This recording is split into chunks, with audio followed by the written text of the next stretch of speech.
It was a remarkable quality of the ghost, which Scrooge had observed at the baker's, that notwithstanding his gigantic size, he could accommodate himself to any place with ease, and that he stood beneath a low roof quite as gracefully and like a supernatural creature as it was possible he could have done in any lofty hall.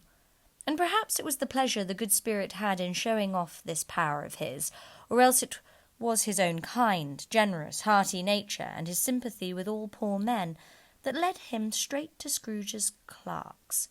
For there he went, and took Scrooge with him, holding to his robe, and on the threshold of the door the spirit smiled, and stopped to bless Bob Cratchit's dwelling with the sprinkling of his torch.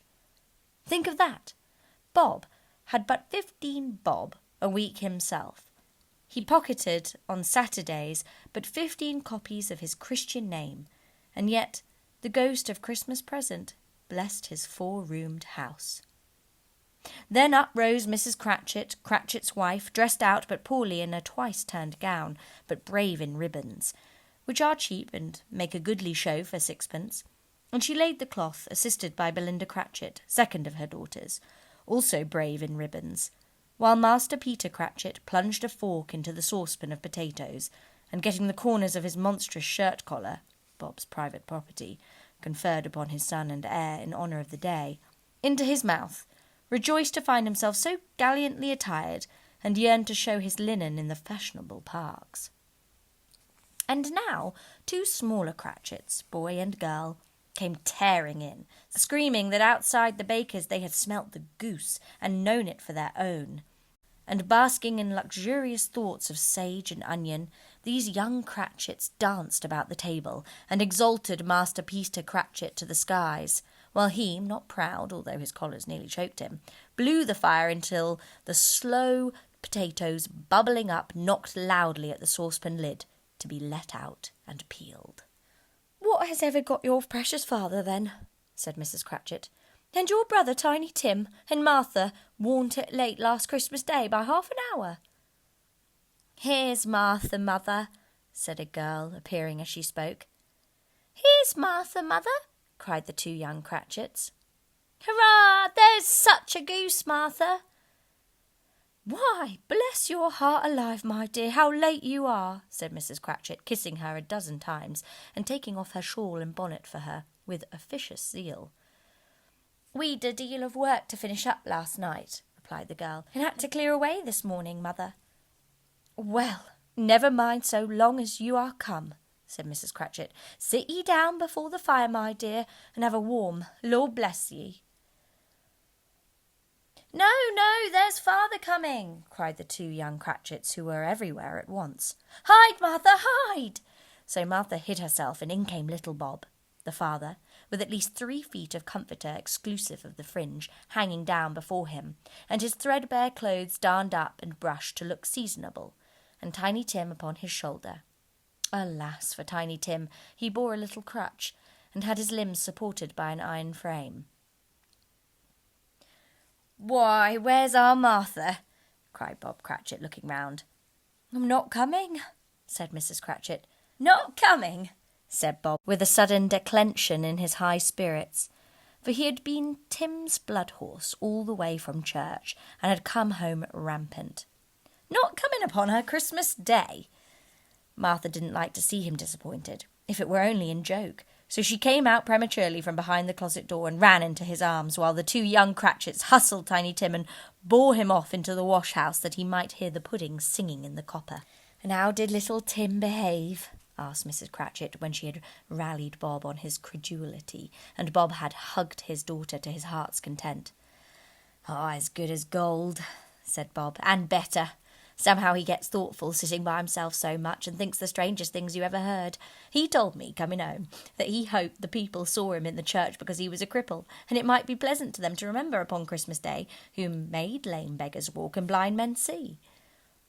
Bob's voice was tremulous when he told them this, and trembled more when he said that Tiny Tim was growing strong and hearty.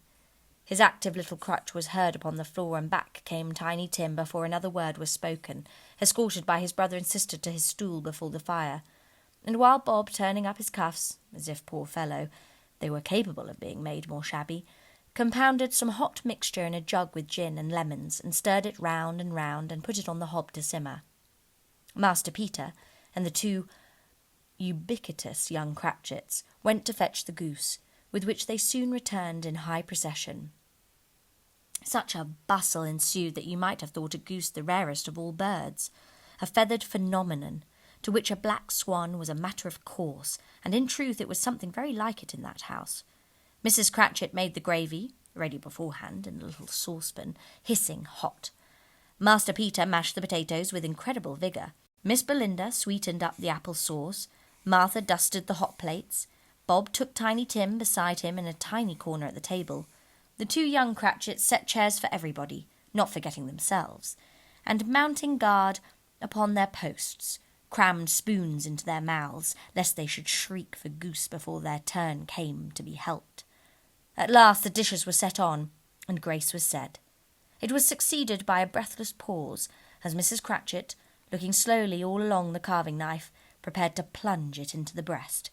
But when she did, and when the long-expected gush of stuffing issued forth, one murmur of delight arose all round the board. Even Tiny Tim, excited by the two young Cratchits, beat on the table with the handle of his knife, and feebly cried, "Hurrah!" There never was such a goose. Bob said he didn't believe there ever was such a goose cooked. Its tenderness and flavour, size and cheapness were the themes of universal admiration. Eked out by the apple sauce and mashed potatoes, it was a sufficient dinner for the whole family indeed, as Mrs. Cratchit said with great delight, surveying one small atom of a bone upon the dish. They hadn't ate it all at last. Yet every one had had enough, and the youngest Cratchits in particular were steeped in sage and onion to the eyebrows.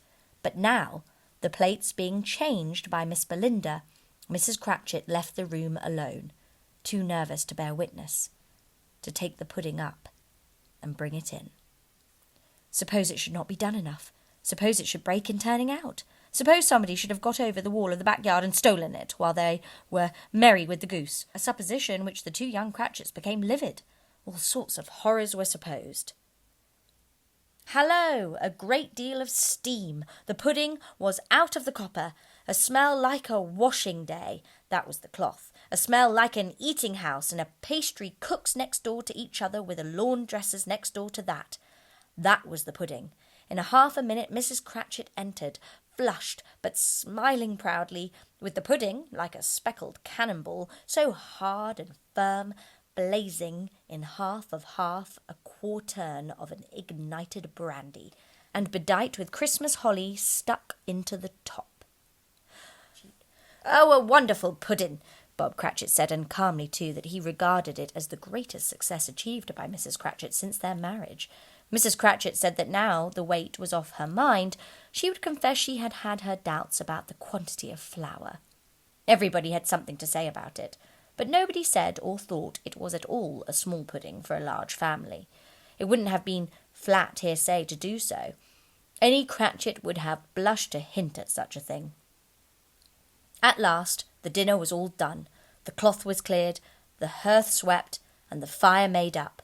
The compound in the jug being tasted and considered perfect, apples and oranges were put upon the table, and a shovel full of chestnuts on the fire.